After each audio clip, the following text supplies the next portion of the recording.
I'm here at Hartlepool Marina, where hundreds of thousands of people are expected over the next few days to celebrate the arrival of these magnificent tall ships. Thousands expected to descend on Hartlepool's waterfront this weekend. The international tall ships are returning to the coastal town for the first time in more than a decade. It's always such a dramatic scene, isn't it? 40 vessels, we know, from all over the world sailing into the marina. Let's go there now. And Alison Freeman in Hartlepool for us now. OK, I was expecting... Oh, we're on board, aren't we? I was looking at a doorway there. You're gonna show and tell. How did you guess, Charlie? Yes, I am on board the Kapitan Borchardt. I hope I've said that right. It's a Polish ship, 105 years old, and it's taken 20 crew, 5 days to sail here in some quite challenging conditions, which we're going to hear about a bit more in a moment. But the excitement here in Hartlepool is huge. They're so delighted to have these magnificent vessels here, and I've been finding out more about what's going to be happening. Well, it's absolutely glorious weather here today, showing Hartlepool in the light that it wants to be shown in. I'm joined by Denise, who's from the Borough Council. Denise, as I was driving in this morning, I saw the sign saying, Hartlepool, let's do it. A real buzz here this weekend. A wonderful buzz. I mean, this means so much for a town like Hartlepool in the northeast of England. We've been planning this for 2 years and it's finally happening. And looking at the social medias after one day last night, you can't believe what it means to the town. They're so excited.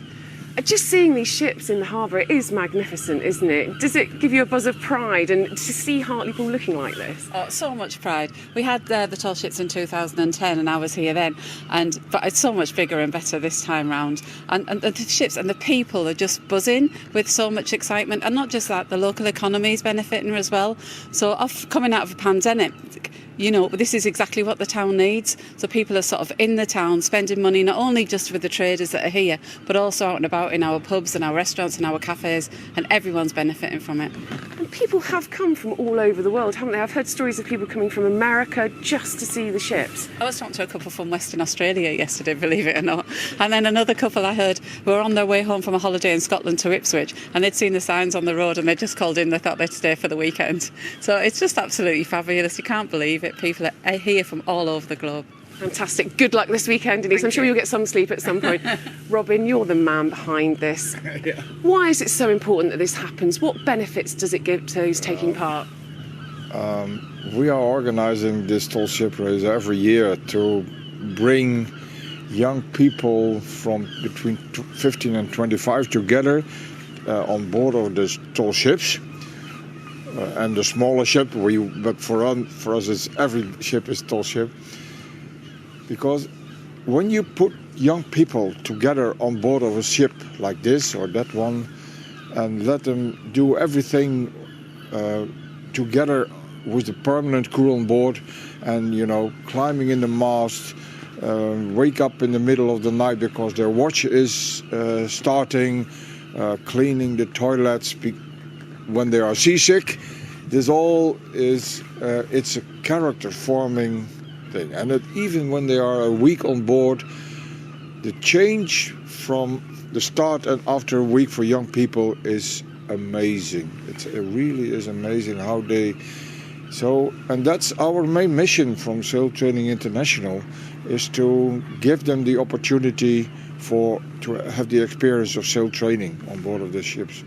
And we bring people together, and that's what we do. Lovely. You do it beautifully as well, Robin. Thank you so much. Well, as you will be finding out much more about the event over the coming hours, but look at this gorgeous weather and these fantastic ships behind me. Naga, Charlie.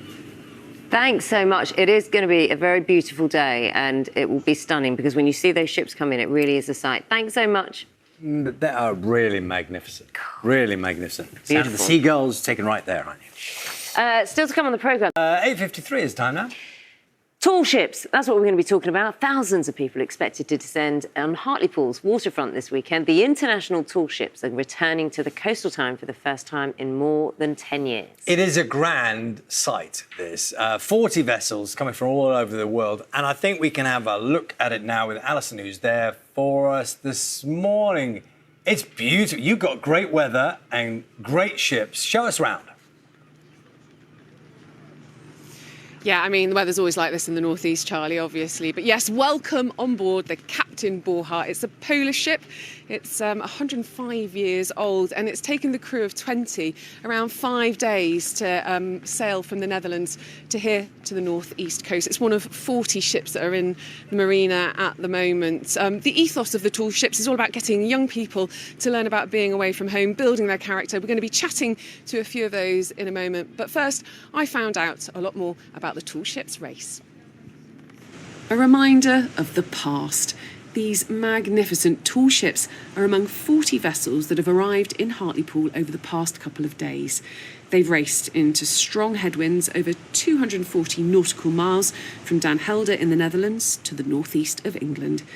It's been 13 years since the tall ships race last came to the town, and the excitement has been growing ever since the arrival of the first ships early on Wednesday morning. Alan Henderson, who runs the marina, was there to greet them. See, we're up at 2:30, getting ready for the first ship. So excited. The ships have had a headwind.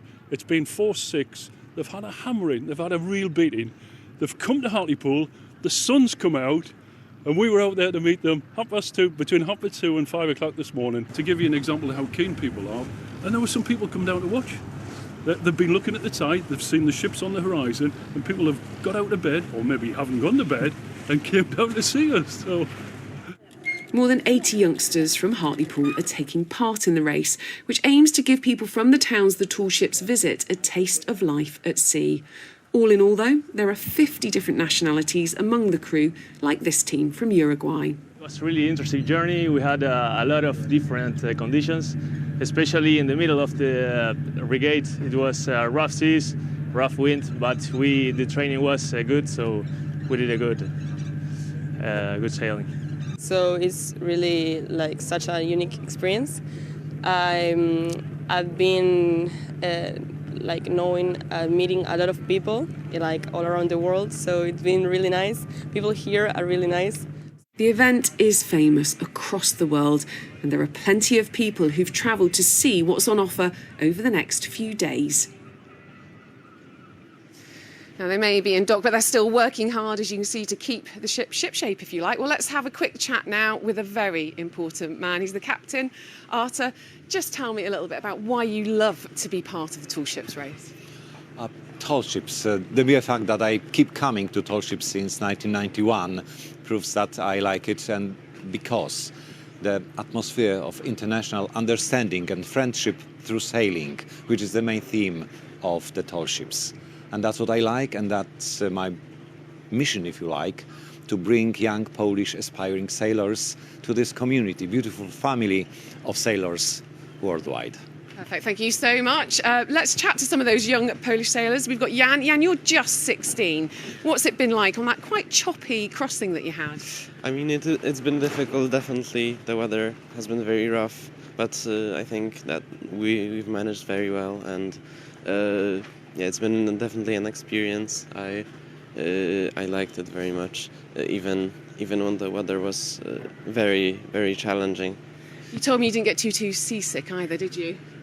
There was one incident, let's say, but other than that, it was, let's say, fine. Fine, I think. I felt a bit seasick even just being in dock today. So anyway, let's move on now to Anna. Sorry. Yeah. You're more experienced. You've been leading the guys. How has it been for you this trip? For me, it was my fifth tall ship races, and I really enjoyed that. He was in my watch. Yes, so ask him if I was doing a good job. Yeah. I think he did enjoy it. Final question now over to Hannah. What's it been like? You've got to meet lots of people from different nationalities. Yes, absolutely. Many different ships, not only from Europe, but also, for example, from South America. I'm really happy to have talked to them, and I'm very excited for the crew party tonight, where we can all chat together and party together. It will be probably amazing. Hannah, thank you. That is what it's all about, isn't it? It's about the party.